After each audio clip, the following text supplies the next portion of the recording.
Kişilər isə stressə düşsələr də özlərini bunu bildirmirlər, ürəyinə salırlar.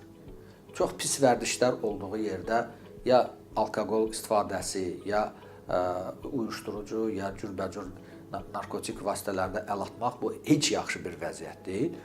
Daha praqmatik, daha uyğun vəziyyət meditasiyalarla məşğul olmaq, dostlarla paylaşmaq, fiziki aktivlik göstərmək, məkanı dəyişmək, səyahətə çıxmaq, idman eləmək, müəyyən piyada turistik bir səyahətləri eləmək ki, istənilən stresslərin yığışdırılması əzələ hərəkətindən irəli gəlir.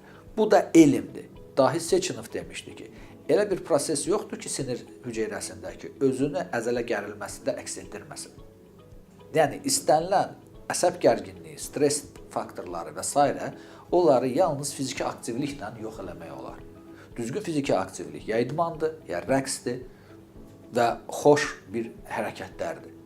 Bunları elədikdə müəyyən bir prosesləri idarə etmək olur, həmçinin də kişilərin hormonal müəyyən problemlərini də həmçinin. Amma birbaşa kişilərə baxan androloqlar var ki, onlara müraciət edib daha dərinini öyrənə bilərlər.